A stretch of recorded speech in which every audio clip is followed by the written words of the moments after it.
Okay, good morning, everyone. My name is Councillor Kate Weller. Welcome to this meeting of the Dorset Council's Licensing Committee subcommittee meeting. Looking at the agenda, the first thing we need to do is to elect a chairman for this meeting. Can I ask if we have any nominations, please? Can I propose yourself, Councillor Weller? Thank you. Can I second that, Councillor Weller?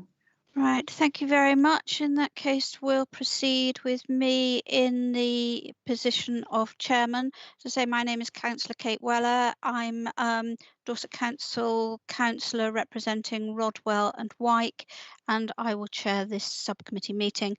Can I ask the other two members to introduce themselves, and then I will go through the people attending and ask them also to introduce themselves, please. Can I just remind you that in order to maintain the best possible connections, if we just keep us three councillors of the committee on camera at all times and on mic, and each time you're invited to speak for other people present, if you would put your cameras and your mics on, then it does help preserve the bandwidth quite well. I'll invite you all in to speak as we go along. So first of all, Councillor Lugg. Hello, I'm Councillor Cathy Lugg. I'm the representative from Ferndown North. Thank you. And my name's Derek Beer, and I represent Shaftesbury. Thank you. Next, Aileen. Thank you, Chair. My name is Aileen Powell and I'm the licensing team leader and the author report. Thank you. Our legal representative. Good morning, I'm Phil Crowther. I'm Senior Solicitor at the Council. Thank you. Do we have any other members of the licensing committee, the licensing department here, Aileen, that need to be introduced? We do, Chair. Roy Keepax is on the call, but he is here to produce the YouTube video, so he won't be actually participating. Thank you very much. The agent for the applicant.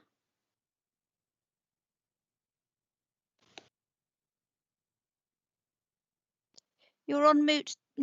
Still muted. All right. Yes. Good morning, Tim Munro. I'll be representing the application for the tropical turtle. Thank you very much, Tim. Is the applicant here as well?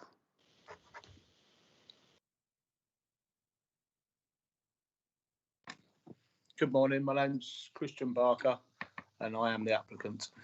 Thank you very much. And I think we have a representative from the Respect Group, do we? Hello, Chair. Yes, I'm the lead for the Respect Weymouth Group. Thank you. Thank you very much indeed. Thank you. And Elaine? Yes, good morning. I'm Elaine Tibble. I'm a Senior Democratic Services Officer for Dorset Council. Do we have anybody else in the meeting, Elaine, that I need to introduce? No. Thank you very much. In that case, we'll go on to the next item, which is apologies. Do we have any apologies? No apologies. Right, declarations of interest. I have a declaration of interest for the record, please. The agent, Mr. Munro, is known to me as we were colleagues for many years on Weymouth and Portland Council. We do not know each other socially, and therefore I do not think that there is any impediment to me taking part in this meeting. Thank you. No declarations myself, Chairman. Councillor Lugg? No. Thank you. Right. No urgent items, Elaine? I can answer that, Chair. No, there are none. No. Right. Thanks, Aileen. I'm just going to read out a statement of the licensing subcommittee procedures so that we're all aware of how things will go. So the licensing officer will be asked to outline the details of the application, including details of any withdrawn representations. The applicant will then be, or their representative will then be invited to present their case. Committee members will then be invited to ask questions, and where appropriate, any responsible bodies, the representatives of police, etc., will be asked to make their representations. The chairman may then allow an opportunity for questions, asking each person in turn if they wish to ask a question. The chairman will ask any person who has made representations, who has already expressed a wish to do so, to address the subcommittee. The subcommittee will have read all the papers before them, including any letters of representation. Members of the public are asked to keep their comments concise and to the point. All parties will be given the opportunity to sum up their case. The chairman will ask the legal advisor if all relevant points have been addressed before advising all parties present that the public part of the meeting will conclude. The subcommittee will then consider its decision in private. The subcommittee will also have the Democratic Services Officer in remote attendance, and the legal advisor can be called upon to offer legal guidance.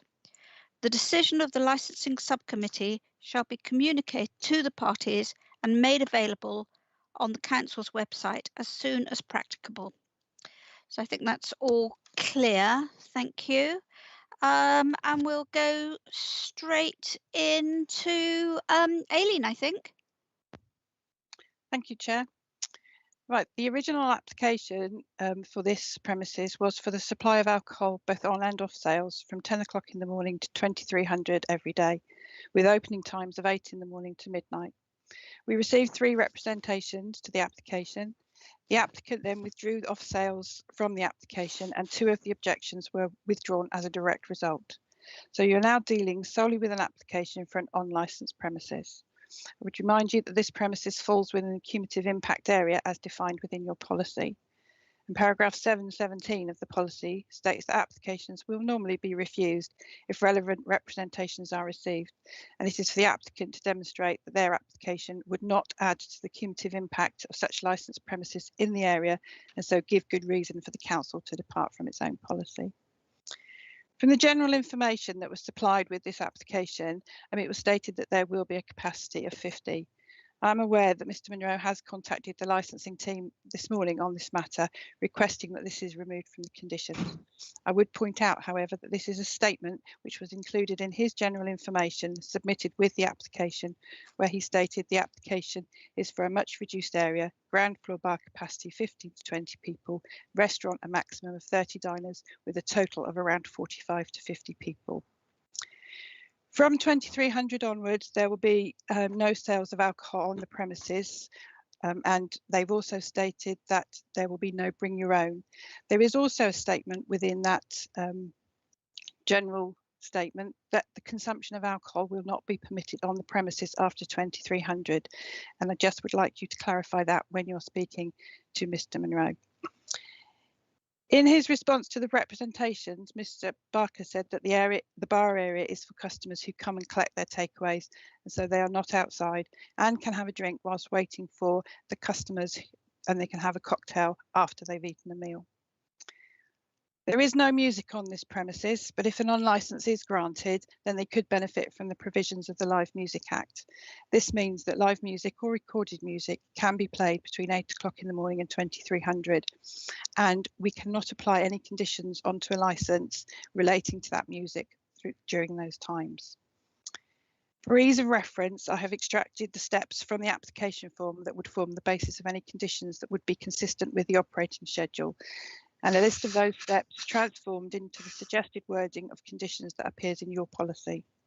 I've also extracted the conditions that are proposed in the representation, but that have actually been superseded by the supplementary information that was sent out yesterday. I would just like to add that it is for the licensing authority to impose conditions that they think are appropriate and proportionate to any licence they may decide to grant. Thank you, Chair. Thank you very much.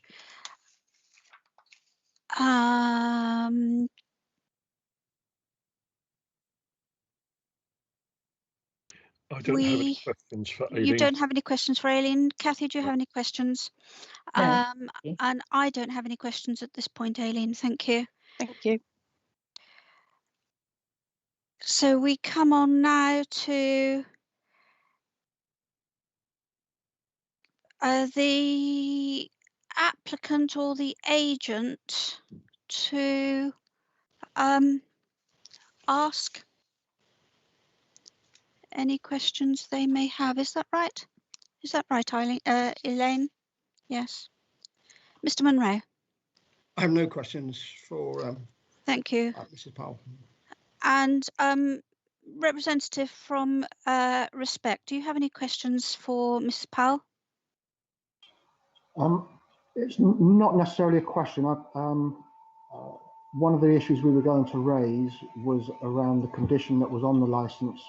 Well, sorry, not on the license. It was proposed by licensing for the occupancy numbers in the premises, and we wanted to raise that at the hearing, not for them to be removed, but that we felt because of the nature of the premises that the numbers needed to be more specific about each part of the premises. So I don't quite know where we go with that now.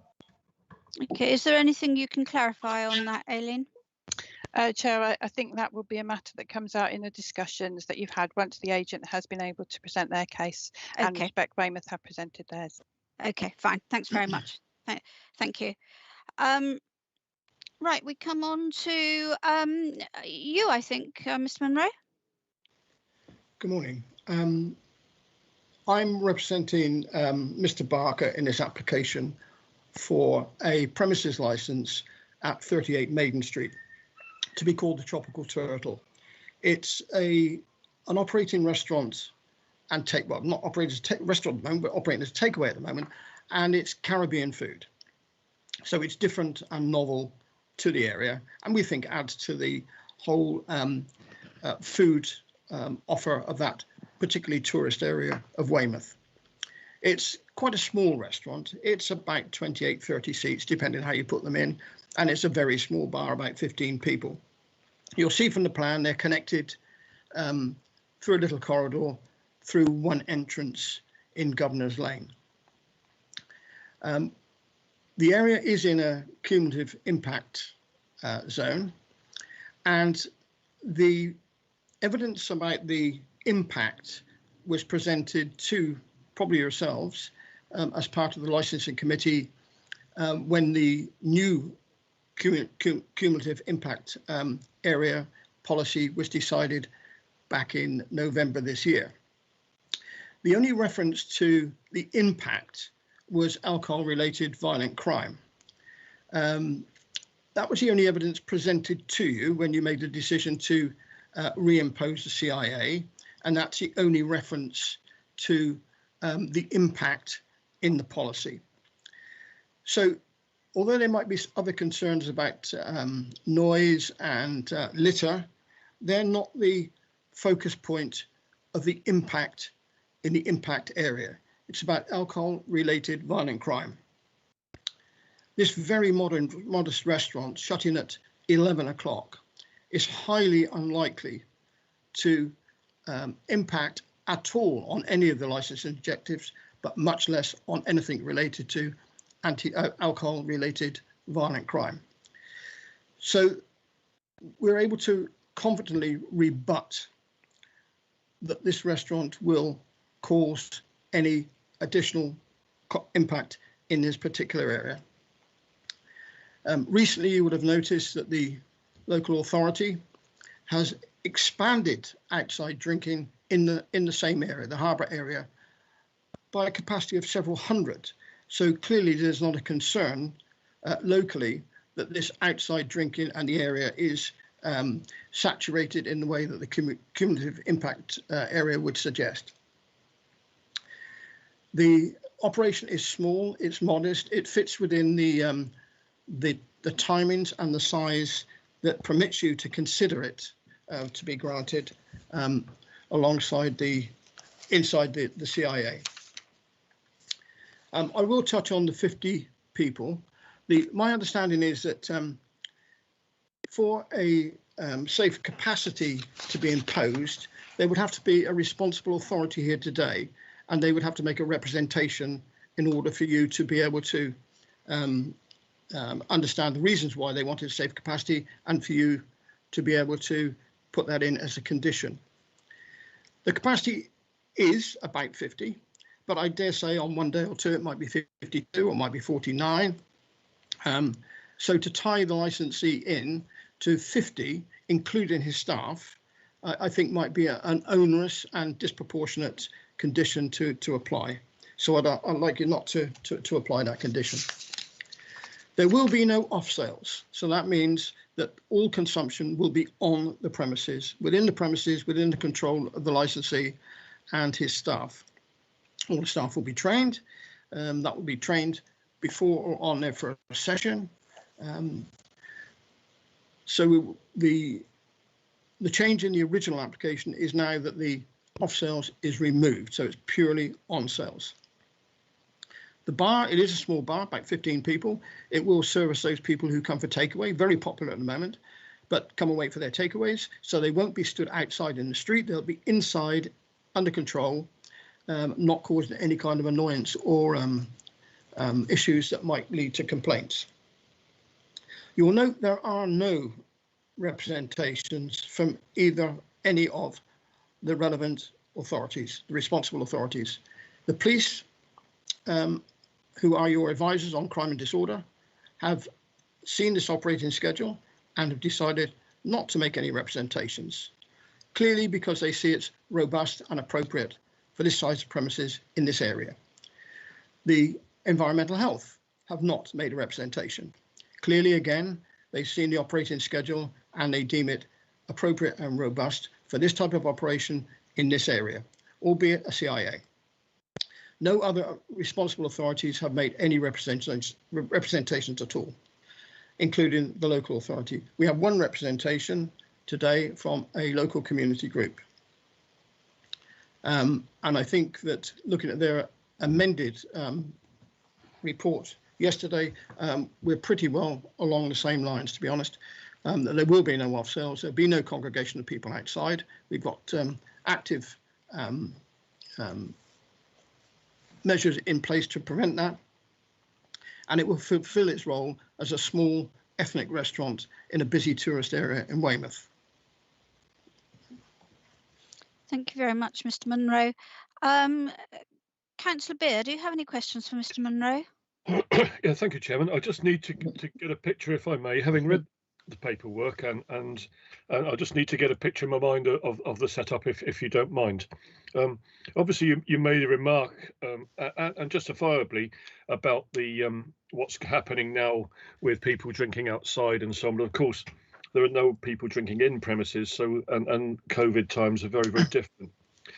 Looking to when this should hopefully all come to an end on May the 17th or June the 21st.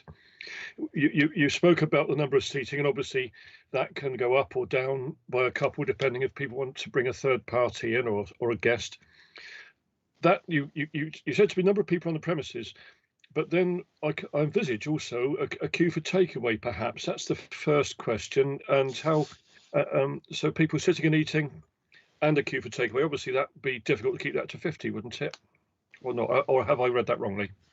Okay. No, you haven't read that wrongly. There's a small bar. It seats about 15, 18 people. It's envisaged that's where people will go to collect their takeaway. So they're not coming to a hatch and queuing outside in the street. They'll all be inside the premises, all being looked after by the staff at the Tropical Turtle.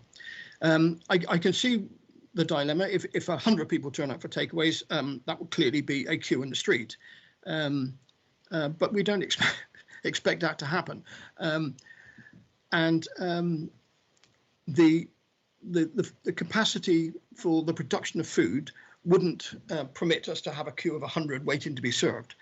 So it's a modest size kitchen, it's a modest size restaurant and bar. And I think that if the bar was full of people waiting for takeaways, it would be the management's responsibility just to reject and to tell the people who couldn't get in to get their takeaways or to wait for their meals that we were full up and they would have to leave and not queue. Thank you. One more point, if I may.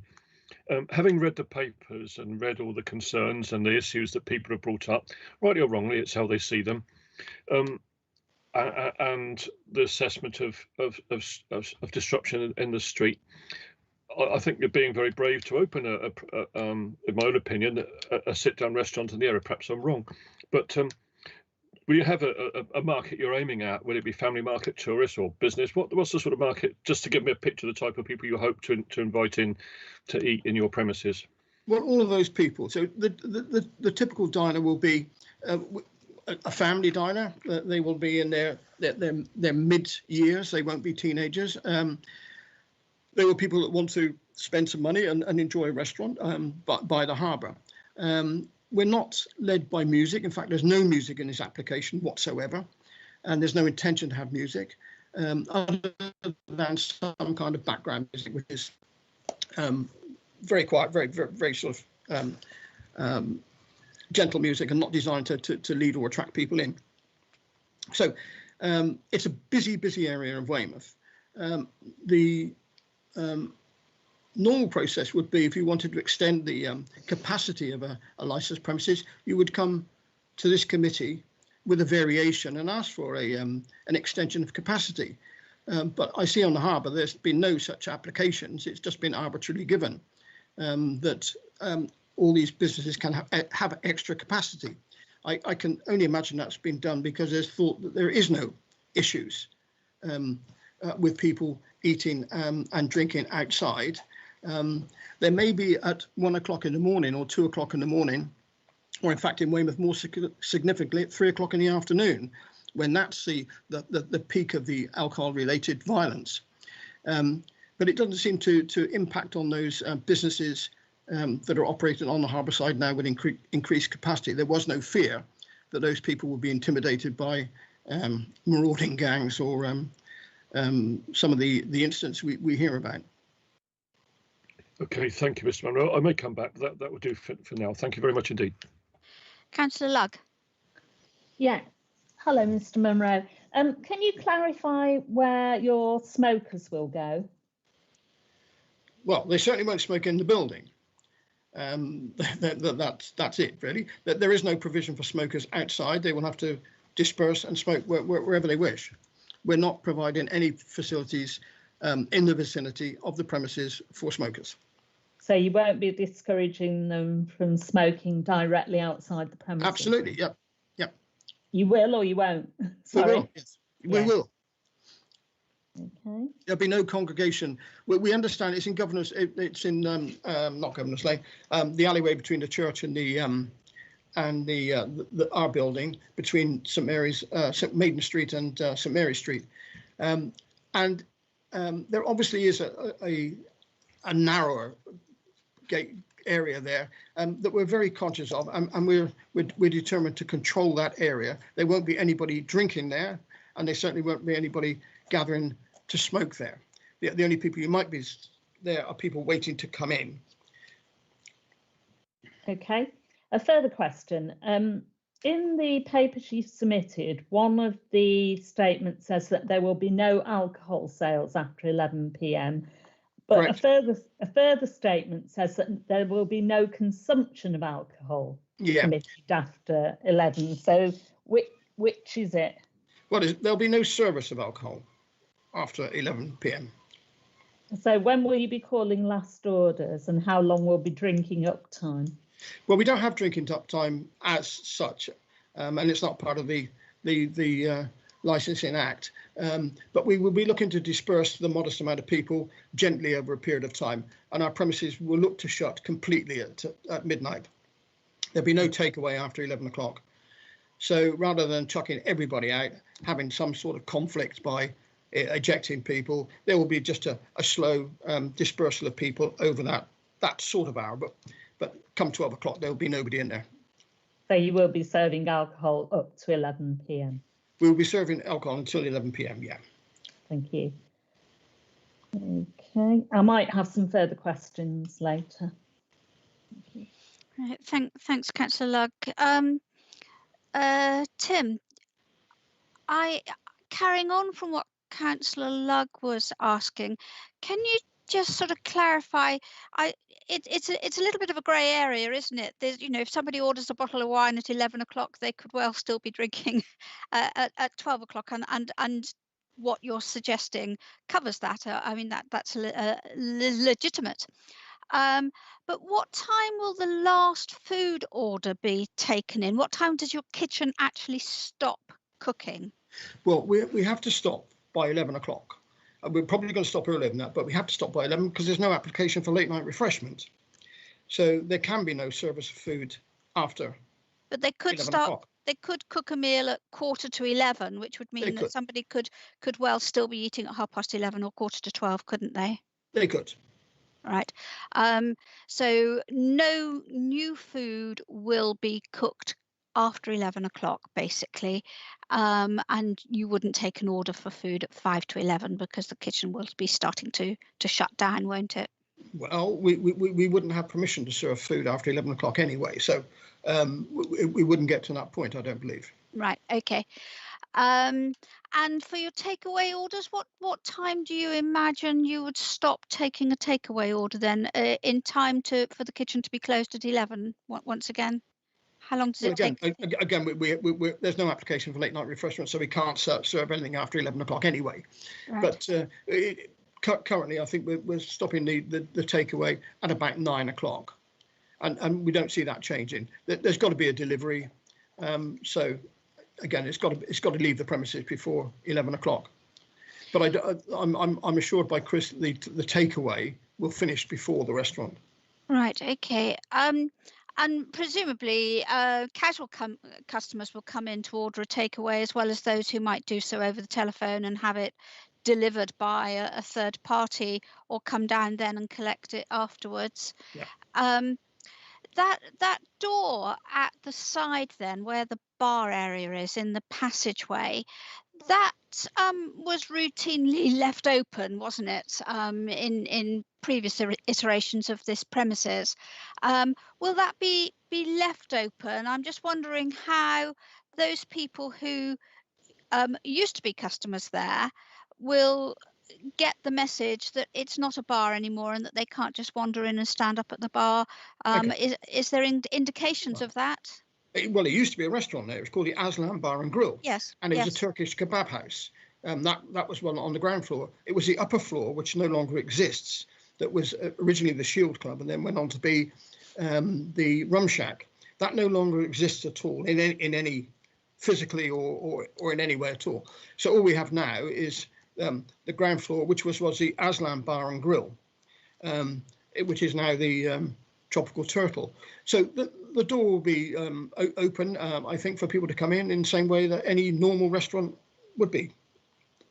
Now, I was thinking more of those people who used that area in recent times as a bar and came and went from there and took their glasses out and wandered around and came back in. Sure. You need to break that cycle, wouldn't you? Well, I think by having a Caribbean restaurant there, that completely breaks the cycle of a late night drinking establishment. Right. Led by music and alcohol. Right. So it's family led, small Caribbean restaurant. Right. Totally. I'm sure if anybody who used to be there would turn up, they would find it not the place that they were expecting. Okay. And we will manage that accordingly. I'm amused by the idea of background music being gentle music with the Caribbean. I mean, I'm very fond of Caribbean food, and I know of a couple of Caribbean restaurants that I love to go to, and I enjoy listening to the reggae music that they play, but I wouldn't call it gentle music. However, I do like it to be at a level where I can still have a conversation with the people. It certainly will be. Again, it's designed as a restaurant, and I think they play a wider variation of music other than reggae in the Caribbean. But well, not at the restaurants that I frequent, obviously. I've asked about the timings on the kitchens, and you've already removed the off sales. Would it affect your business plan particularly? if the bar area was only for people waiting to be seated in the restaurant, Yes, it would. It would. It's not designed. The bar, by the way, just I know respect Wayne's going to bring it up. The bar is not going to be standalone. It's integral to the whole operation. So people will be able to go into there, and there will be a range of bar food, Caribbean small snack food as well in that areas. So we can extend our food sales and emphasize that we're being food led. It's also an area where people come in for their takeaways can come in and perhaps have a beer while they wait, who are not going to consume food on the premises. It's an area where people prior to going into the restaurant might want to wait for a table and have a beer. And indeed, when they finished in the restaurant, we might want to ask them, because we only got a small restaurant, to have their final drink in the bar rather than in the restaurant, so we can free up the table. So it's part of managing the flow of people to maximise the people in a very small restaurant. So yeah, it will be integral to it. I mean, I'll mention again that neither the police or environmental health have made any representations here at all, and clearly have no concerns about any of the crime and disorder objective or the public nuisance objective. If they had, they would have been here and made representations. Thank you. Yes, I understand that. I'm just a little concerned now by something you said earlier there, that there will be bar snacks which will constitute eating with a drink. Will those be incidental to the people coming in and ordering and waiting for their takeaway? What I'm trying to get at, Tim, is the idea that people will come in and buy whatever the Caribbean equivalent of a Scotch egg is, and be able to have a pint at the same time. Now, that's unlikely in the area that we're in, because if they want a pint, they'll go to the pub. But I'm concerned that we could have 15 people each eating a Caribbean Scotch egg and having 2 or 3 pints. I'm sorry it concerns you that people might go in there and eat food. I mean, because that's what it is. I mean, just because it's a small portion doesn't mean that it's not food. And very often people will have a glass of wine or a beer or a cocktail, and they'll have a small amount of food with it. In fact, that's probably the preferable way to drink in conjunction with food, and we wouldn't want to discourage that. It also, from our point of view, the restaurant's point of view, gives us another sales outlet in terms of food. So it's more food we're serving on the premises. So it's a food-led premises where people can drink, but they could just come in and have a pint of beer. But we're hoping to sell them some food as well. And that might be a small portion of a dish that we have on in the restaurant, or it could be a full-size portion. Just because it's a bar meal or bar snack doesn't mean particularly it's small. And there's nothing wrong with a Scotch egg anyway. I don't know if no, I'm not suggesting it. It was on the basis that was how you could get round the social distancing and COVID related things last year. And there's no intention to get round any rules at all. That's why we've come with the application and clearly trying to explain how the place is going to run. Social distancing rules, should they exist when the this restaurant opens, will be adhered to, and things will be adhered to in quite proper ways. So if the law says you can have a bar snack and a pint, we will do that. No, I wouldn't see following the law as a contravention. No, I understand that, and thank you. But what you've said just now, again, gives me a little bit of disquiet in that you said people will be able to come in and buy a pint, whereas I understood that people would come in and place their takeaway order or be waiting for their table to be ready for them and would buy a pint, rather than people would come in, buy a pint, maybe order a bar snack, but not necessarily, and then leave again, because that then makes it a bar that is not connected with the restaurant. And I want an assurance that you're not going to come in, 2 or 3 people are not going to come in, buy 2 or 3 pints, and then leave without having been part of the food-led offer? The business is food-led, and indeed they could buy food, but in the same way that you might go into a bar and a hotel, they're connected, they're one operation, but they're discrete from each other. So somebody may well be able to go into the bar at the Tropical Turtle, and in this application that we put forward, and have a glass of beer, or they may go and have a glass of beer and they will have a snack, or they may have a glass of beer and go into the restaurant. So that the bar, although it's connected to, is its own operation. It has to stand alone in terms of the business plan, and we're looking to drive food sales through the bar by bar snacks and by takeaway.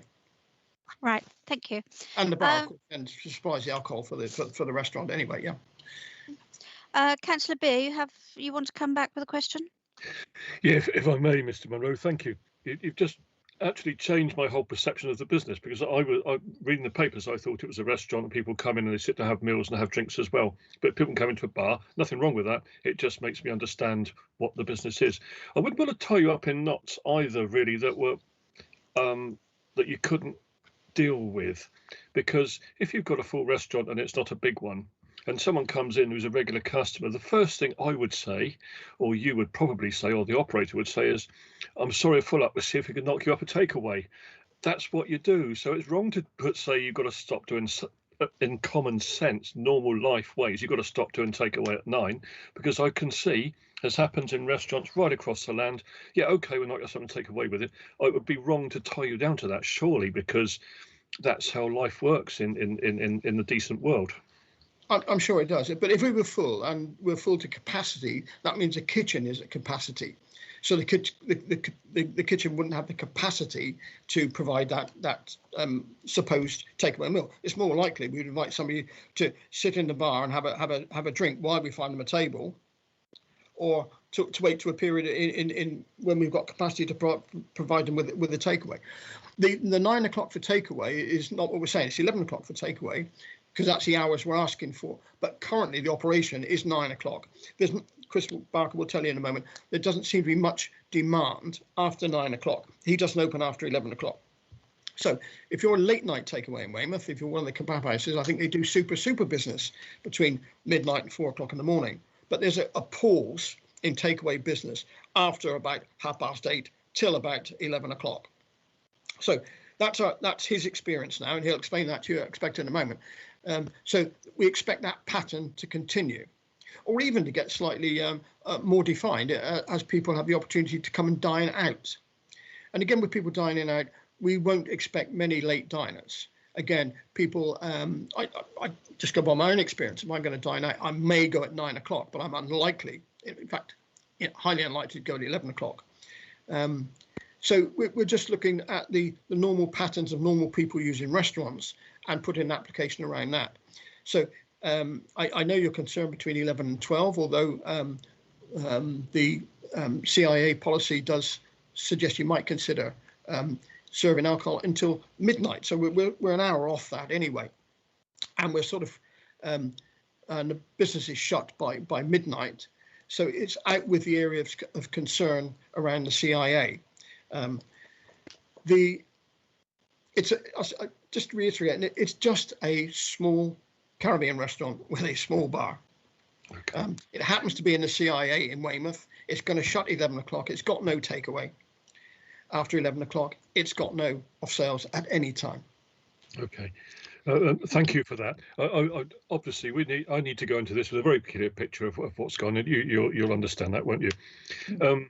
Also, living opposite a Turkish takeaway, which is 20 feet from my bedroom, I know exactly the pattern of how it goes. And people leave wherever they're going and they run down the road and let's get some food, because you get your second generation of hunger, don't you? Get the respectable people like you and I go out to eat, and we don't want to get indigestion. But then suddenly those who had lots to drink will pile down the road.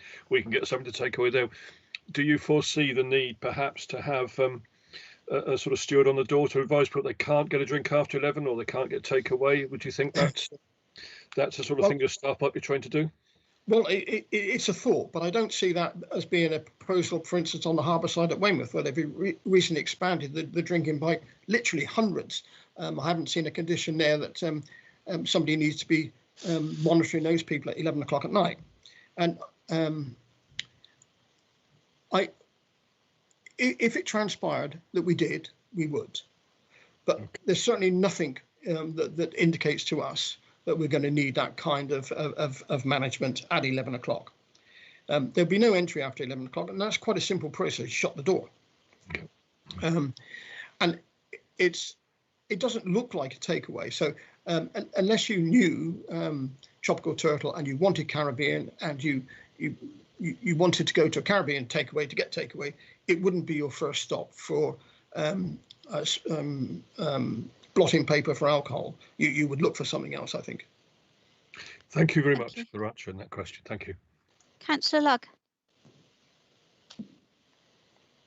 Apart from the last hour at night after 11 o'clock, is there any time that the bar will be open when the kitchen is closed? No. Okay. No. There might be times when the kitchen is open and the bar is shut, but not the other way around. Thank you. Thank you. Councillor Beer, Councillor Lugg, do you have any other questions for Mr. Munro? No, thank you, Chairman. The representative from Respect, do you have any questions for Mr. Munro? Thank you, Chair. Yes, I would like to have a few, please, if I may. Can I just confirm first, though, will the applicant be also presenting something? Because we have some questions that would probably... I will invite the applicant to speak in a moment, but I'm just asking you, first of all, if you have any questions for Mr. Munro. If you want to leave them all for Mr. Barker, that's up to you. No, I have some questions for Mr. Munro, if I may, please. Okay. Please go ahead. Thank you.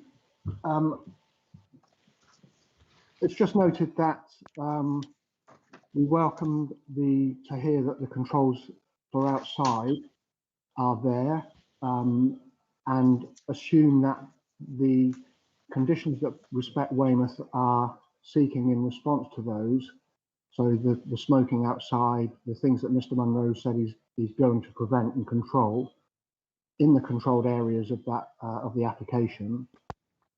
So the drinking outside and in the very narrow passageway, and the smoking outside in the very narrow passageway, that has caused quite significant intimidation and public nuisance in the past. I'm not suggesting that's going to be exactly the same, but it is an issue and it is a concern of residents. Is Mr. Munro willing to look at the conditions that have been proposed by Respect Weymouth in terms of no drinking and no smoking in the immediate controlled area outside the premises? Okay, it's not for me to impose conditions. We've come to the hearing today, and it's for the licensing committee to listen to the arguments and decide which conditions are appropriate to manage the business.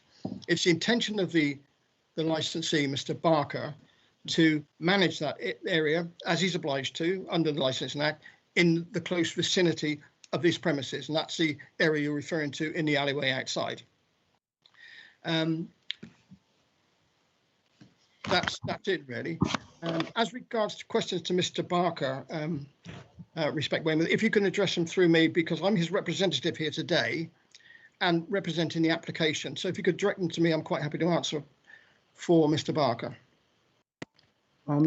Okay, I will raise some questions then that you haven't covered. Is that okay? Please go ahead. Can I just pick up on something raised, Mr. Munro, about the fire risk assessment? You've raised that the fire service needs to be present in a representation to validate the numbers. I don't think that's actually correct. Can I interrupt you and tell you what I did say? I said responsible authority. So safe capacities can be requested by the fire authority or by any other responsible authority through a representation to this committee. There has been no representation by any of the responsible authorities to this committee today. No, I accept that. What I am saying is that the responsibility for determining the occupancy capacity in your premises isn't the fire services, it's the applicants through the Fire Safety Regulatory Reform Order and fire risk assessment. So assuming that you have completed a fire risk assessment and that has been submitted to the fire service has agreed what you've presented in that assessment.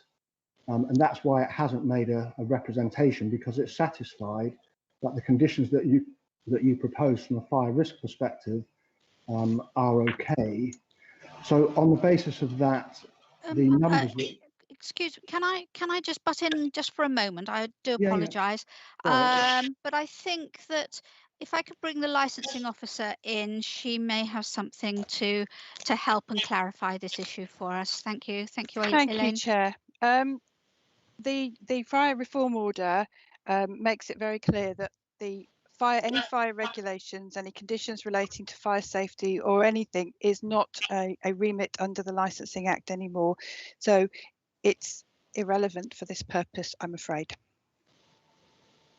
So can I just ask then, Aileen, why if that is the case, why the licensing standard conditions in the policy identify that numbers may be required and presented in the license? You can put numbers on a license if it's appropriate for public safety.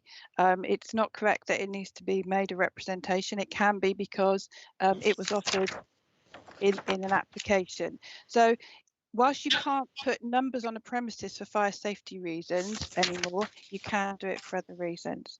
There are certain conditions that you can put on if the fire authority presented them, if they go over and above what would be covered under the regulatory reform order.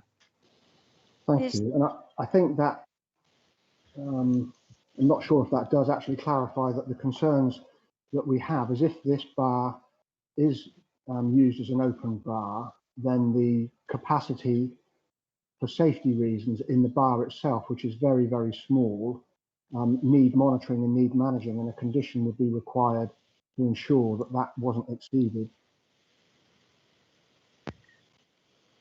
Chair, if I may, that will be a matter for the committee to decide once they've heard everybody's representations and they go away to consider it. Okay, does that clarify that for you? Thank you, Chair. Yes, it does. I still have some further questions. Do carry on with your other questions then. Chairman, can I come back in there? I mean, just if I could refer Eileen Powell to section 2, paragraph 12 of the guidance, it makes it very clear about how a safe capacity limit can be applied, and it should be only through a representation to this committee today from one of the responsible authorities, and it hasn't been. Yes. Okay. Thank you. Would you like to go ahead? Yeah. Thank you, Chair. Mr. Munro, you, the application and yourself go to quite great lengths to say that that the music will be very low. The application states that there is no loud music, no amplified music or recorded music. Obviously, the Live Music Act dysregulates that and enables that type of music to be played. But in the last 2 or 3 weeks, some of the residents have approached me directly, and only last week we have walked past the premises, and all windows have been open, the doors have been open, very loud, 50 yards audible up the street. Bass heavy reggae has been coming out of the premises, and that doesn't seem to match the intent and the proposal that you put in the application. I wondered if you can explain why that is, please. Well, that highlights, I think, the disadvantages of having an unlicensed premises in your area. Our proposition will be regulated and controlled, and if the licensee doesn't run the premises in accordance with the application that we're putting forward now, there's an opportunity for a review. Currently, it's unlicensed. So currently, for instance, there is no recourse to the licensee if indeed there was loud music. So regulation is your friend in terms of managing noise and nuisance. Okay, I just wanted to make a point there, because the reality is the applicant is in the premises. You're making a fair point about regulation and not regulation. But if the applicant is authentic about his impact on the local community, and you are promising prior to this application and for this application that loud music won't be played, then actually it doesn't bode very well for residents that are adjacent to the premises where they have been listening to that music now. It doesn't match. All I can say is the near neighbours, including the church and the near neighbours in the lane, are in favour of this application, and they haven't been at any time contacted by your group. They haven't been given an opportunity to say anything to your group. They weren't covered in your general survey. So whilst you are representing a number of people in the area, it's not all the people in the area. The local councillor does not have an objection. They're withdrawn. The town council doesn't have an objection. I just raised 2 points there, actually. First off, the town council did object, and it's been withdrawn on the proviso that this is a food-led operation and there's no open bar. You're correct. It's withdrawn. They don't have a representation. Yes, and I'd just like to reiterate that that objection is on the proviso that this application continues with no off sales, which we've agreed to. Sorry, you're putting words into my mouth here.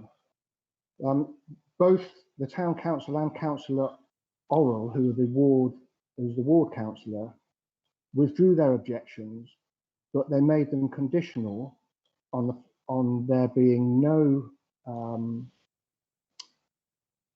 that the premises is food-led, and with Councillor Orrell that the bar was not a standalone bar, and that is one of the most significant issues that the community here is presenting. I'd like to challenge you. Sorry, I'd like to challenge you on a couple of things as well. So you present no evidence to demonstrate that you have visited residents in the immediate neighbourhood, all of which have formally presented their support for this representation.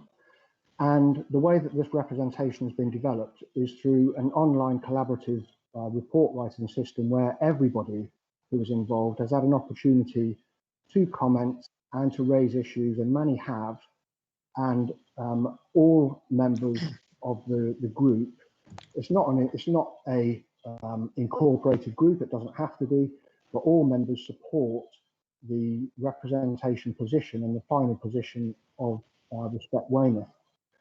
You also, could you please tell me who in the church council that you have got support from for the St Mary's Church, please? Well, the pastor. Okay, the pastor gave Mr. Monroe, support to Mr. Barker. Mr. Monroe, can I interrupt just a second? I just want to bring our legal representative in very briefly there. He's been trying to make some comments for a moment, and then I'll come back to you to respond if necessary, if that's okay. Mr. Crowther. Thank you, Chairman. I just wanted to remind, firstly, that I didn't catch the name of the Respect Weymouth representative at the beginning, so I'd be grateful if he could just remind me of that. And then it's Nigel Shearing. Thank you. And then just to remind you, Mr. Shearing and Mr. Monroe, that this is the opportunity for you, Mr. Shearing, to ask questions of Mr. Monroe. You'll have your opportunity to make your case later, and the conduct of the question should effectively be through the chairman. It's not a free-for-all for a debate at this time. It's a question and answer of Mr. Monroe, and then you will have your opportunity later in the meeting, Mr. Shearing. Thank you. Okay, thank you. Apologies. Thanks very much, Mr. Crowther. Right, Mr. Shearing, do you have any further questions?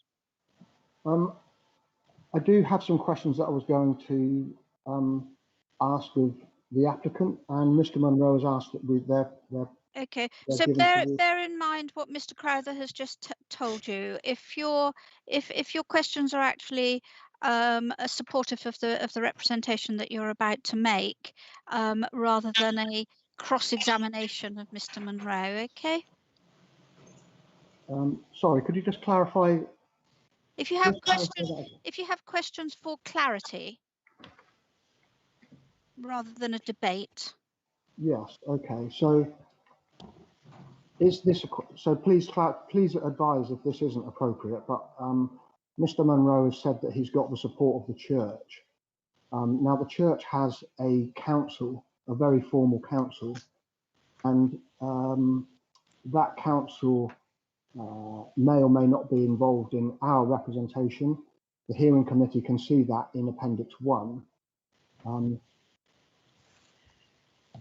I was asking Mr. Munro who on the council has given support formally to this application, because I don't believe that he has it. Can you carry on with your other questions? We'll have them all at once and then we can get a clarification, okay? Okay, so my other questions are then, if this operation doesn't include a standalone bar, why has a new sign for the Tiki Bar appeared in the bar itself, which isn't forming part of this application?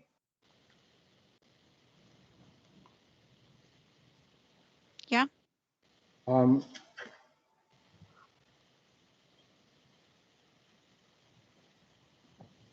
Sorry, just bear with me a second.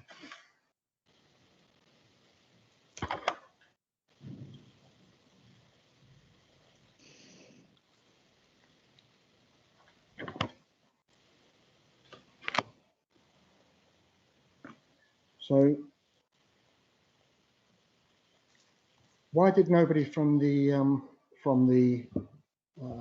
application, if there has gone to great lengths to speak to members of the community locally, and especially those that are very, very near, why did they not engage any of those residents prior to the application going forward, so that the applicant could identify some of the concerns that the residents have got and then present conditions in the application to mitigate those and put residents at ease? That hasn't happened. Okay, is that all of your questions? I think so, yeah, because the rest of it I will cover in my statement. Okay, thank you. Mr. Munro. Right, to answer the first one about the church, Respect Weymouth has been a bit of a dilemma, because Mr. Barker has been trying to find out who Respect Weymouth are and who they represent. And he's been talking to neighbours in and around the business in Maiden Street, and can find nobody who knows about Respect Weymouth. But during those conversations, he's obviously told them why he's there. He's knocked doors, and they've said, well, there's not a problem. They might have been before, but they see the Tropical Turtle as being a new and beneficial addition to the area, not to the detriment. And one of those calls was to the church, and he had a response from the pastor, and I think the vicar as well. But I'll allow him to tell you those conversations in a moment, both giving support. Respect Weymouth's 26 pages is mostly, to be quite frankly, not relevant. There are some points that are relevant, and that's the ones we want to try and address. And those relevant points were those concerns about people drinking in the alleyway outside. We've looked at that, and we're going to manage that in a robust way. We have taken away off sales. We are not looking for late night refreshments to have takeaways and takeaway queues. We're looking to be a small, well-managed restaurant to benefit the local community and the tourist industry in that area without contributing to the impact. With regard to engagement on a bigger scale with people in the area, clearly this application was advertised. The notice has been on the doors, and the applicant has spoken to some people and explained what's happening. And of course, a lot of people in the area do use the takeaway currently and are aware of what's happening. The one person that's never come to us at all are any individuals with Respect Weymouth, or indeed the leader of Respect Weymouth, Nigel Spearing. And as far as I know, and I've spoken to some other councillors, they're not aware of him either, apart from his many and copious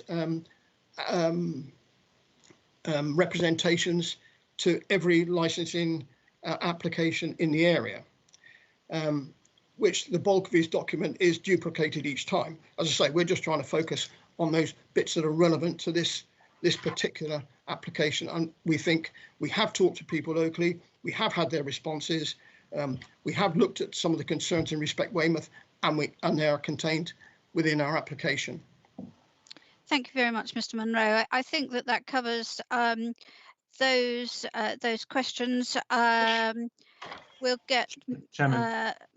Yes, sorry. I feel proud that I think Mr. Shearing asked a question about the sign that's recently appeared. Yes, and I didn't hear Mr. Munro answer that. I was just going to ask that myself, Phil. Sorry, thank you. Yeah, sorry, yes, it's a sign. Yeah. Yes. It's a sign saying it's the tiki bar. I mean, and we've got a sign saying it's the Tropical Turtle restaurant and bar. I don't think it's anything sinister. They're separate rooms. I don't think it's anything sinister about having a name for an area of your premises. And I'm assuming you've gone through all of the planning applications and so on that, Mr. Munro. Sorry, Chair, it's internal, I think. No, it's external, isn't it? It's external. So. And I think it's not altogether easy to tell on a photograph, but it does look as though it's an illuminated external sign, so it would need planning permission.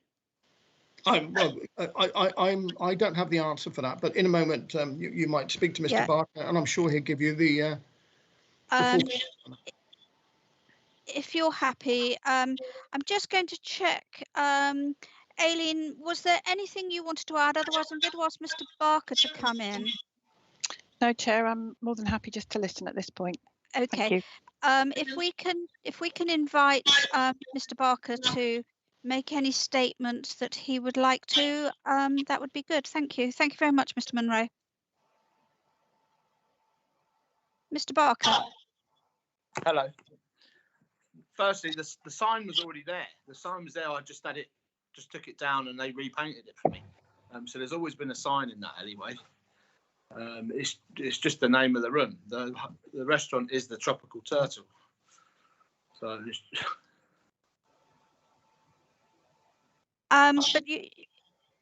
but I'll check that. I'll check that later. Can you? Is there anything you want to add to anything that your agent has said?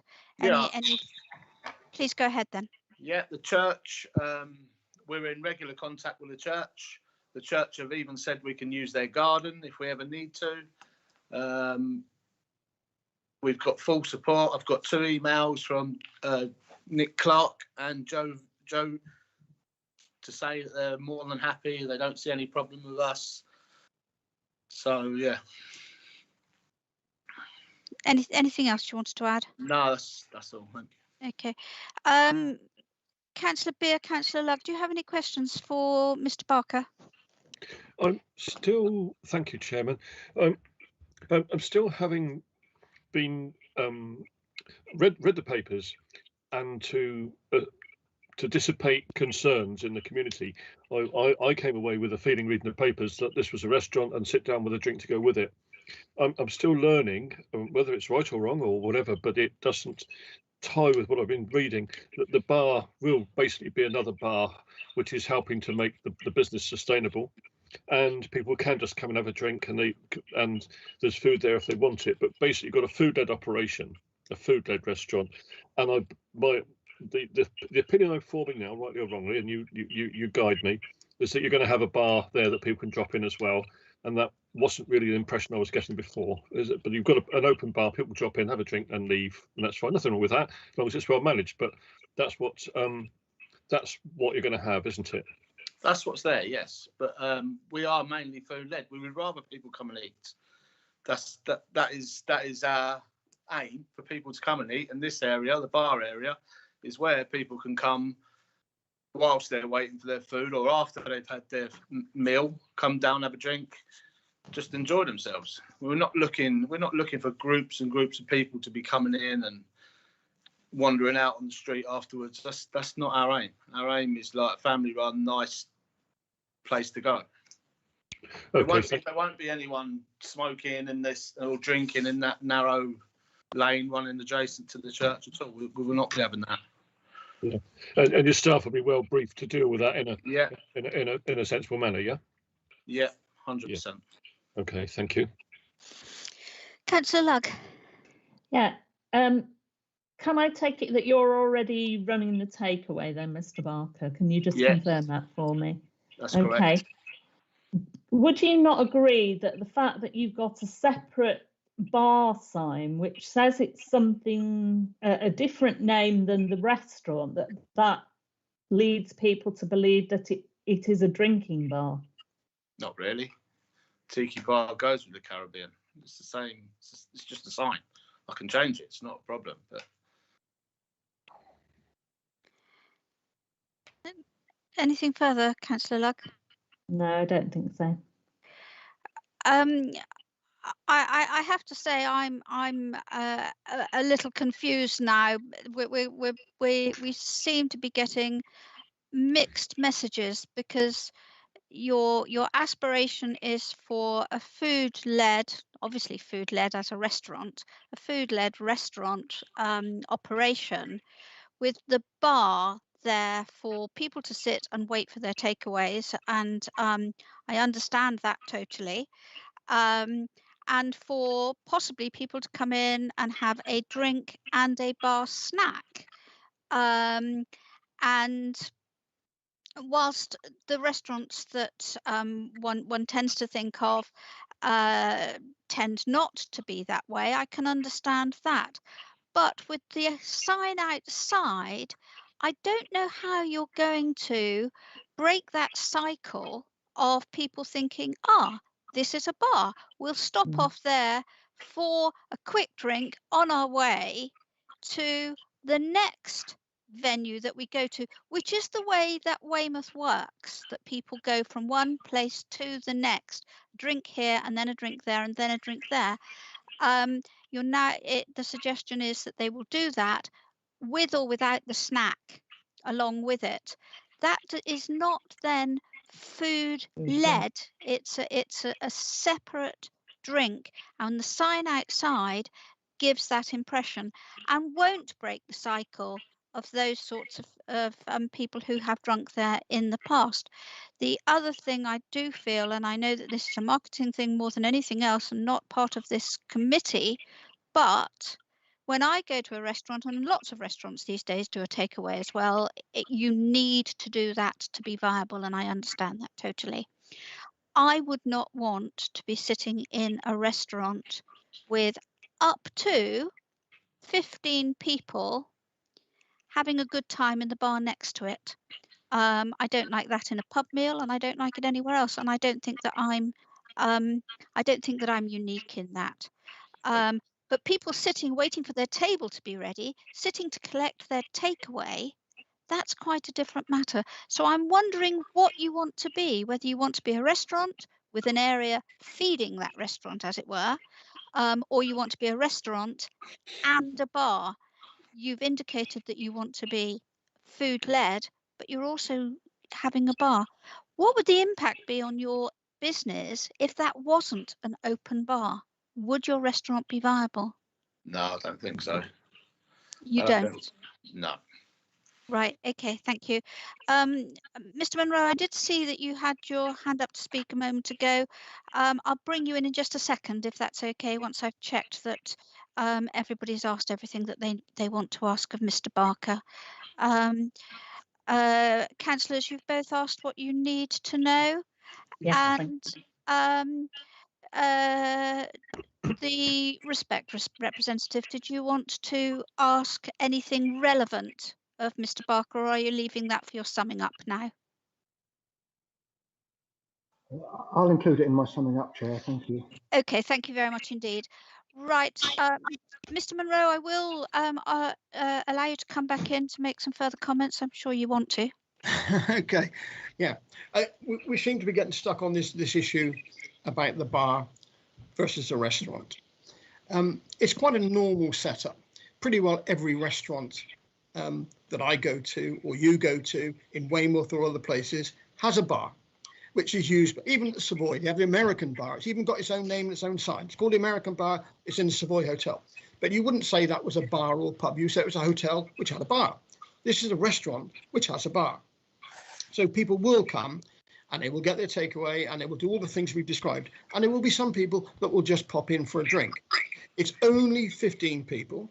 It's discreet in terms of physicality from the restaurant. So to imagine it's going to be part of the drinking circuit of Weymouth, it's not in the right place anyway, but to imagine it would be, I think is, forgive me, delusional. It's not. I understand the fears, but it's not. The CIA that you have, the policy does say you will consider small businesses. It doesn't say they're food led. It could be a small bar. I mean, if you wanted to, in your mind's eye, look at this as a small bar and a restaurant. Either of them fit into the sort of place that you might consider allowing a rebuttal to the impact. And it's really, what impact is this tiny little bar and this very small restaurant going to have on the impact in Weymouth Town Centre? Well, the impact is around alcohol-related violent crime, particularly after midnight. We're shut at midnight. And again, I said it earlier, that you have to stretch your imagination to think that this very small operation would have an impact on the alcohol-related violent crime. That's the impact we're looking to manage in Weymouth Town Centre. And I must say that's been there since 2016 and been renewed. So it's pretty clear that the CIA is not working. Otherwise, you wouldn't have had to renew it. And the problem doesn't lie with this new restaurant coming in. The problem lies with the existing premises and indeed the licensing authority and the police, who should have put special measures in place. So this premises is coming along and offering something new and different. And for the CIA to be effective, that's what you need within the area. You need new, well-run businesses to dilute the issues that are currently happening there. And this is a new, modest, well-run business. And it is food-led. The majority of its business is around food. The alcohol sales in the bar will be a small part of the whole, but a significant part of the whole. It won't run independently. It will only open the same hours as food is being served. So it'll never be occasion when you can walk down there and whatever the name of the bar is at the time, you won't be able to go into that bar and have a drink if the restaurant's not open, because it won't be open. So it's a restaurant with a small bar. I don't know if that's muddied the waters even more, but I've hoped to try and clarify how that operation is going to run and what it will feel like in the context of Weymouth Town Centre. It hasn't muddied the water, shall I say? It hasn't entirely clarified it either. But I do understand where you're coming from, and thank you for that. Councillor Beer, you wanted to come back in? If I may, Chairman, thank you. Mr. Monroe, about an hour ago, the chairman made a point, and she said, right or wrongly, there's been a reputation attached to the area or some of the premises in the area. And what would you have done to break that that mindset in people, to get this new business standing up and achieving the level of business, the type of business you want to do? So families coming in for a bite to eat and having a decent time, but you still, I believe, forgive me if I've got this wrong, got to break the psychological, whatever people thought of that premises before. And have you gone far enough, do you think, to break the reputation of the premises without being rude and without assessing anything? Okay. Do you think you're there? Yeah, I mean, this application really shouldn't be judged on the past. It's got nothing to do with the past. It's not that application. It's a brand new application. Yeah. And it's that we must focus on. But let me explain what was there before.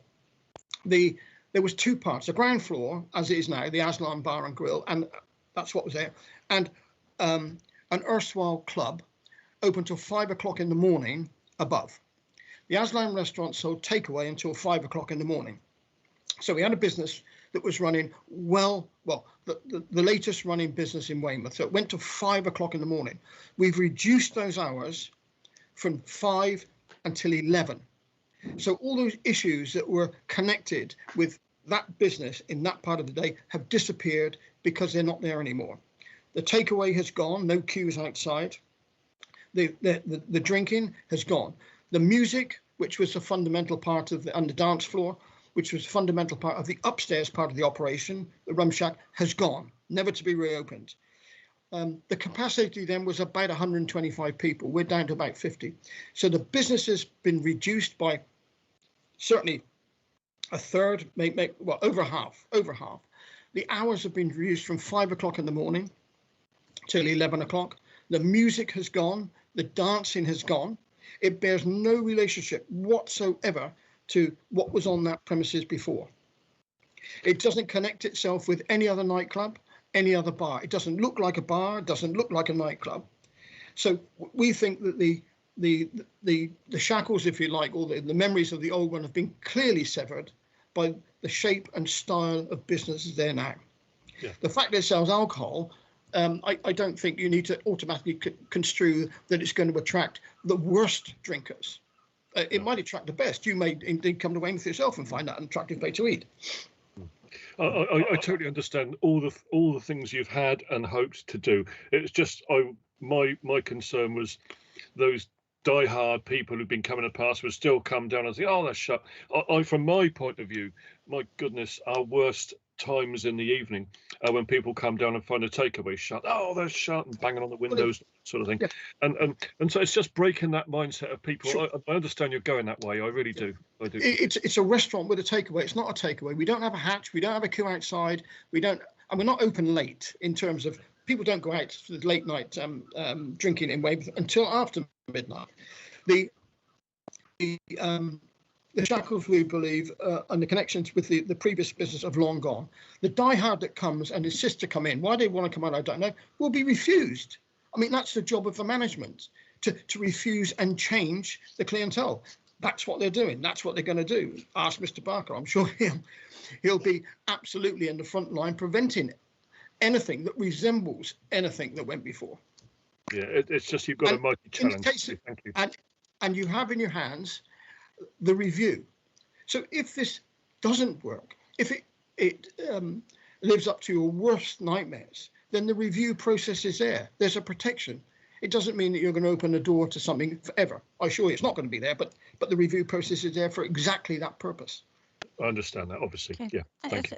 Thanks very much. I'm going to ask for the representative from Respect to make their representations now, if I may, and then we'll come round for any final summing up, if that's all right. So, Mr. Shearing.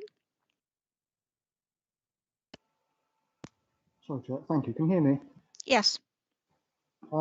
Thank you. So, forgive me. I'm going to read this out. So you might hear some paper shuffling.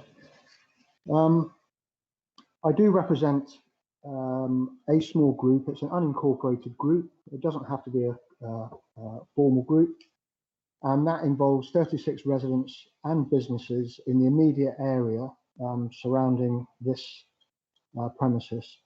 So our representation is one representation, but it's 36 people. It's not a petition. And those people that have had, that are attached to this representation have all had an opportunity to contribute to the report, and they have all agreed to the final position. Can I interrupt you just very briefly there, if I may? Just to remind you that we have all, I can assure you, we have all very, very fully read all of your representations. I know I myself have done it more than once, and I'm sure the other committee members have as well.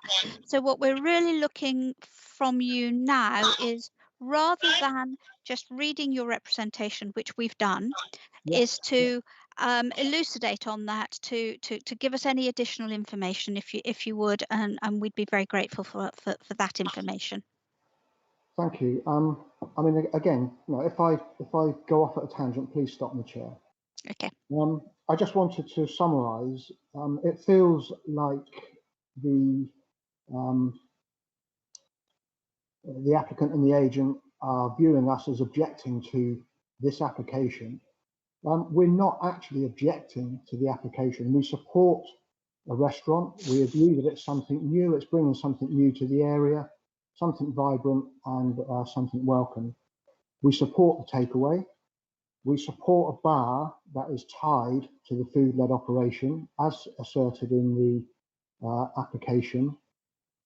Where residents are extremely concerned is that the bar that is attached to the food-led operation is going to become an open bar. And given accepting the past, I think it's we can't say that a small bar is not capable of producing significant impacts to the community. This premise in the past, and I accept that it's the past, has had significant issues around public nuisance from 9 o'clock in the morning till 5 o'clock in the morning. The issues have been all day. It's not just been around after midnight. So residents are extremely concerned, particularly around the drinking in the passageway and the intimidating behaviour in the passageway. If this becomes a bar that is open and not linked or tied to the food-led operation.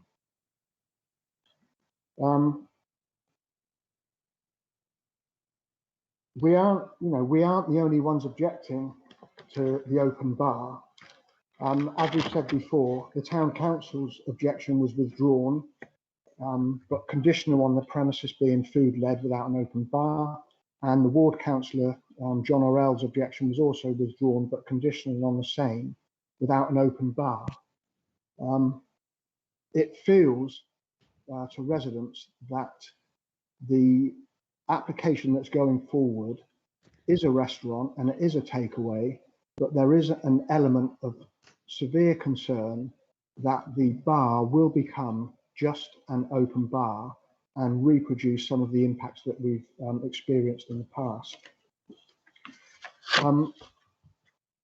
Regarding representations from responsible authorities, we aren't surprised that the police haven't made a representation. Very recently, only in the last few weeks, the police have communicated with Respect Weymouth and acknowledged that they don't have the ground truth. They don't have the ground truth in terms of the public nuisance aspects of non-serious crime and the impacts, the cumulative impacts that they have on the local community. They have serious crime. They have serious crime, but they're not dealing with the minor crime. And we also note that the serious crime in the CIA doesn't just peak after midnight, as suggested by the applicant and the agent. The peaks are actually between 3 and 4 and 9 and 10. So again, it's about concerns and foreseeable risks if this becomes a bar and that trend hasn't been removed, then it becomes more of the same, which is why we proposed conditions in the end of our representation. The purpose of our representation, and I do appreciate that it's very lengthy and has been described as irrelevant, we certainly don't see it as irrelevant. The purpose of that representation with all of that information is to demonstrate to the hearing committee that the impacts in this part of the cumulative impact area, as they stand, are already excessive and they're out of control in some areas, particularly with off sales. So the purpose of the representation was to provide some very relevant information, including some ground truth information directly from residents in a survey to show how bad it has actually been here.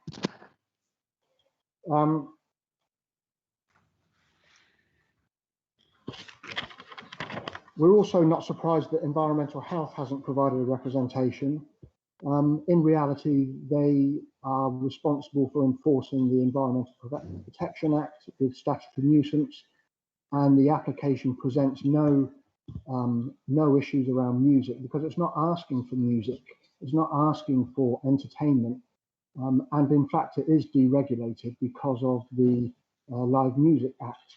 But I can't help but think if that was aware with environmental health, who have described this building as not fit for purpose for amplified music, that they might have made a representation given the potential risks of live and amplified music during the day, albeit not after 2300. And again, fire, I'm not surprised that they haven't actually provided a representation. They don't need to, because if the applicant has provided a risk assessment and it meets the fire risk assessment responsibility under the regulatory reform order, then the fire service has got no reason to object. None of those responsible authorities have got a handle on the ground truth here. And again, this has been recently acknowledged by the police and licensing themselves in terms of the impacts that are having.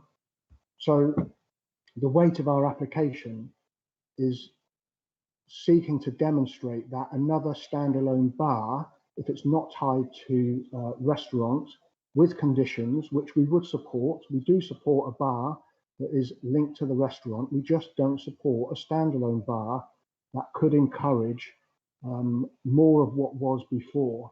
And again, I reiterate, this was the smallest bar by far in the area, and it's the smallest bar that has produced the most significant public nuisance impacts for the local community from 10 o'clock in the morning through to 5 o'clock in the morning. So it's not just about after midnight. I also understand that the application leans on the subject of serious crime as being the only matter that's relevant for the authority to determine whether the impacts are great or not, or if they're being added to for this application. The council's policy itself does not limit the CIA to serious crime. In the review of the CIA, a report was produced that considered serious crime, but the policy position of the council within licensing is that the cumulative impact area must consider all the impacts from all licensing objectives. And our own matters that are raised for public nuisance, we also understand that all licensing objective matters within an application all have equal weighting. So although the police have not made a representation about serious crime for the prevention of crime licensing objective, and the fire service hasn't raised any objections in terms of any of the other objectives, the community has presented some very, very valid and relevant evidence around public nuisance, and public nuisance has an equivalent weighting to all of the other licensing objectives in this application, of which it is up to the licensee to, the applicant to establish that there will be no additional risks and that any conditions that are required are able to mitigate those risks. And that's the reason why we have raised our conditions, because we don't believe that the application has sufficiently assessed the risk of public nuisance, and the conditions that we have raised are to ensure that the public nuisance will be prevented. And actually, having listened to Mr. Munro and Mr. Barker, it is clear that their intent is to reduce and remove the issues that were raised before. So the issues around drinking in the streets, in the small and narrow passageway, the need to deal with antisocial behaviour. So I would assume that they would welcome conditions on their licence that would support that, because that would actually give the community some assurance that their intentions are backed up by and enforceable by the license itself.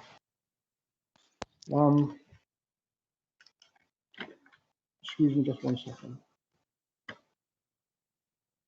So I guess I don't need to go over our conditions. No, we have read all of the papers that you've submitted very carefully, so we do have all of those. I'll just finish up then, Chair, on that we have revised the conditions. We acknowledge that we can't enforce noise conditions because of the Live Music Act.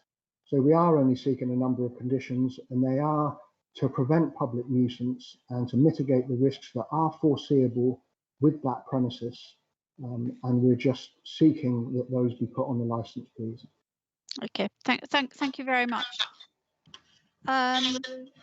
We seem to have a feedback there. I'm not sure. Are you all okay? Can you hear me? Yeah, good. Councillor Lugg, Councillor Beer, do you have any questions you need to ask there? Just briefly, just for Mr. Shearing. Not really a question. It's and I know we don't. That the music is allowed and it's allowed to go. And from my vast experience in these matters, sometimes music, when at all times background music at a certain level really does deaden the noise pollution from places. It does actually bring down the level of conversation because people don't shout over each other. They also doesn't get quiet either, but it can manage a level of sound, and it does deaden the clinking of glasses and the bashing of plates and that sort of thing. Actually, a sensible level of music is not a bad thing. I know we don't regulate that, but it's not a bad thing. I just wanted to pass that comment, really. Thank you. Councillor Lugg. No, I don't have anything further. Thank you. Okay, thank you very much. Right. We've now come to summing up, which Mr. Shearing has done. Mr. Munro, can I just go to Mr. Crowther for a moment to ask him if we go to summing up now for anyone, Mr. Crowther, is that correct? Well, Chairman, I don't know if Mr. Shearing was presenting his case or summing up. So if he was presenting his case, normally Mr. Munro and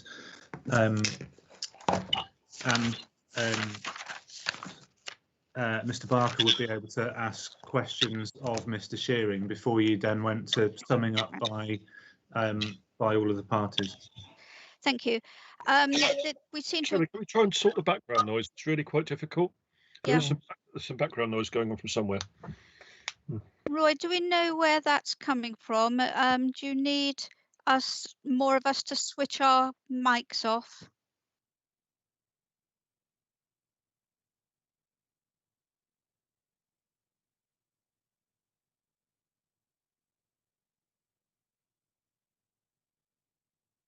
Okay, so Mr.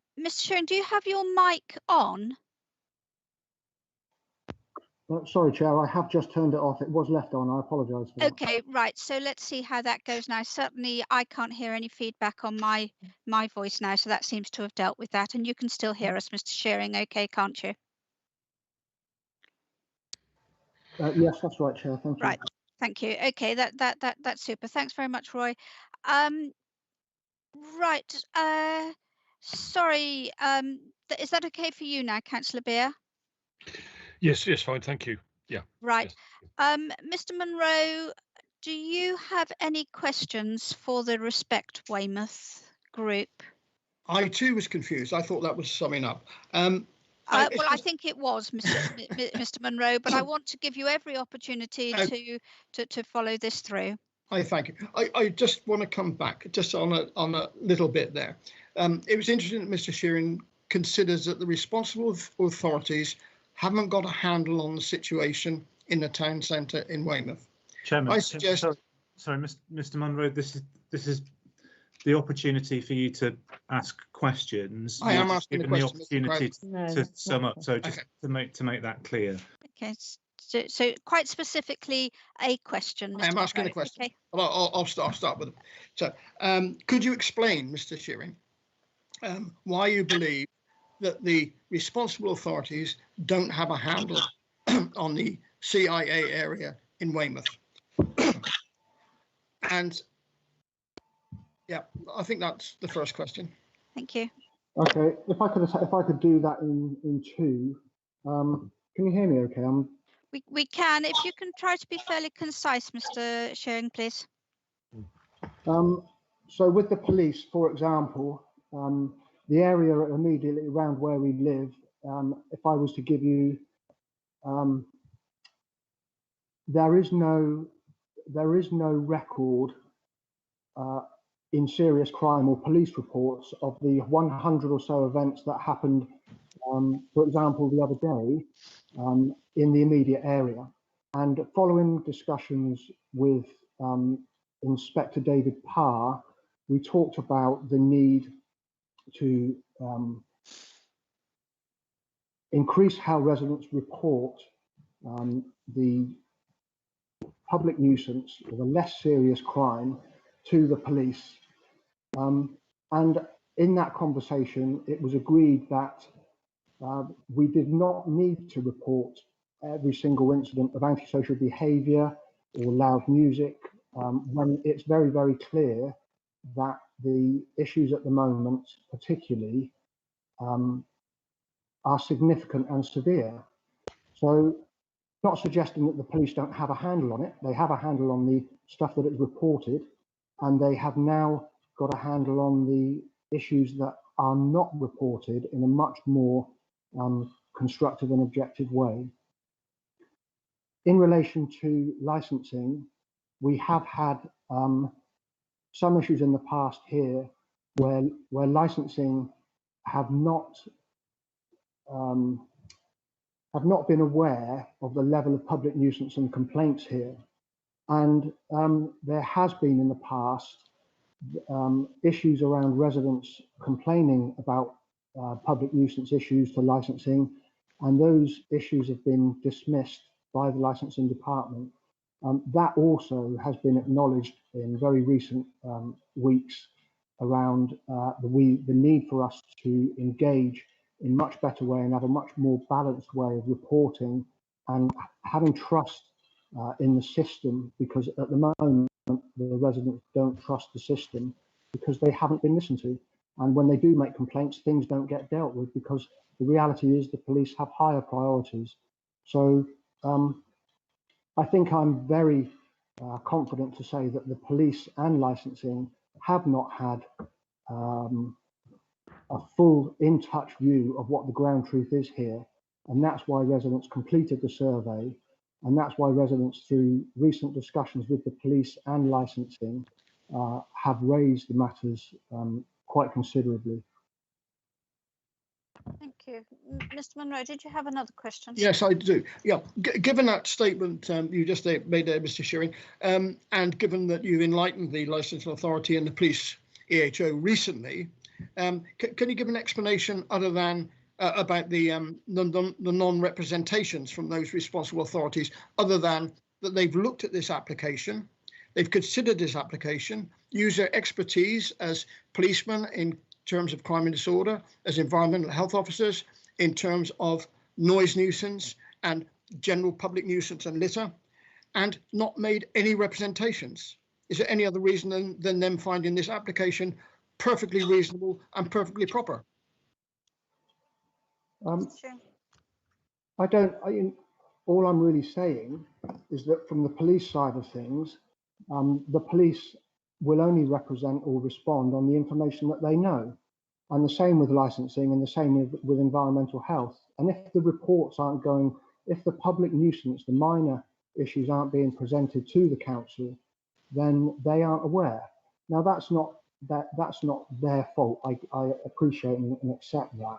And there is some work for the local authority and responsible authorities to do with the local community to build trust around the system. I'm not challenging the validity or the non-representation of any responsible authority at all. I'm just saying that in some instances they are not picking up the ground truth with some of the issues here. So that would appear to be your impression, Mr. Shearing. I'm going to bring Ms. Powell in here to address that, and then Councillor Lugg. Okay, thank you, Aileen. Thank you, Chair. I just wanted to say that whilst I understand what Mr. Shearing is saying, the fact of the matter is that the police, the licensing authority and environmental health have had the opportunity and have not made representations, and they must speak on their behalf, not the third party. Yes, thank you. Right, have you finished your questions now, Mr. Munro? Yes, Chair. Thank you very much indeed.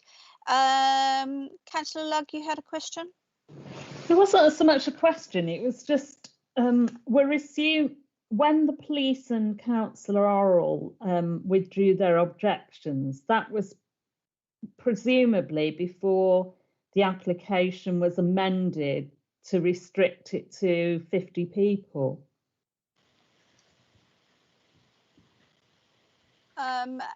So we can't assume that their objection wouldn't stand if they knew that that application was for more than 50 people. Okay. Let me bring Aileen back in. So perhaps Aileen could give us some advice on that. Thank you, Chair.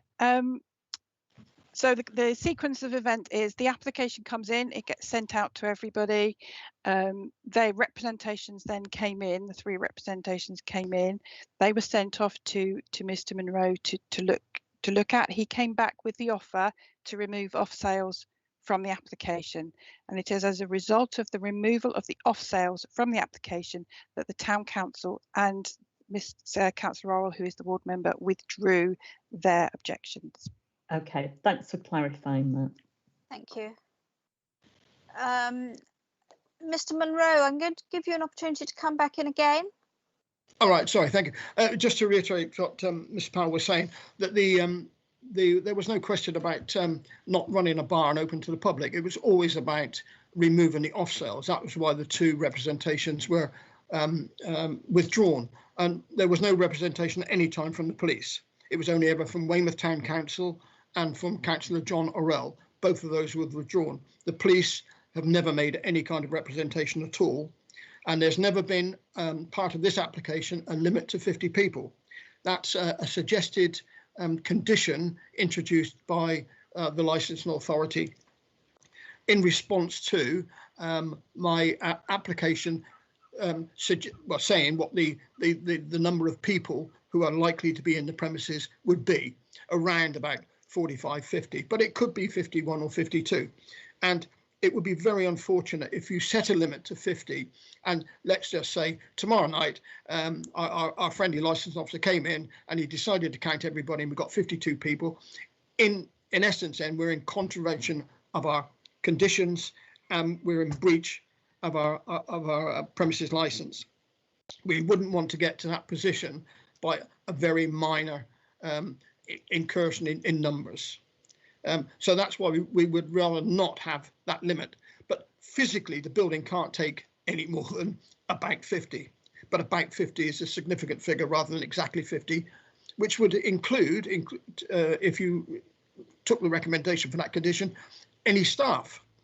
So if there were 6 or 7 staff, that would bring the capacity down to 43 or 44. Then I suppose if somebody was out on a fag break, we could bring another customer in. But I would ask you not to apply that kind of condition. Thank you. Thank you very much. I've allowed this meeting to be fairly fluid because it is such an emotive subject, and therefore you've sort of come in and out almost in a debating fashion rather than strictly formal presenting. So I'm going to ask now, we're at a summing up stage. My impression is that everyone has summed up their case. However, I'm going to ask this now before I go to our legal representative. Is there anything that anyone feels that they have not been able to make a statement on? And I'll go to you first, Mr. Munro. Is there anything additional that you feel we should know? I think we've given you a good opportunity to make most of your points, but if there's something that you feel you haven't told us that you need to or want to tell us, please do. Chairman, as always, you've been very generous with your abilities to allow us to express our views and debate. I've got nothing more to add. I think that I've said everything I need to say. If you want me to highlight some things, I can do, but you'd probably prefer to move on. Well, that's up to you. I don't want you to feel that I'm stopping you in any way, Mr. Munro. You know, I know you far too well. So if there is something that you feel you need to highlight, but if you feel that we have taken everything on board, we have been going for quite a long time now, so we will move on. If there is anything that Mr. Barker feels that you haven't stated and that he badly wants to, this is his opportunity to do so, but I think you've very ably put his case. Mr. Barker? No, thank you. Tim said everything for me. Thanks very much. Right, thank you very much, Mr. Barker. Mr. Shearing, again, I think that we've given you every opportunity, and I do assure you that we have read every single paper that you've submitted to us. If there is anything further you want to add, this is your opportunity to do so. No, thank you, Chair. I think I've covered everything. Good, thank you. Mrs. Powell, is there anything you want to tell us before I go to Mr. Crowther? No, thank you, Chair. Thank you very much indeed. I'm just going to ask the councillors, Councillor Lugg, Councillor Beer, are you happy for us to go to Mr. Crowther? I'll be very, very happy, Chairman. Thank you. Right, thank you. Mr. Crowther?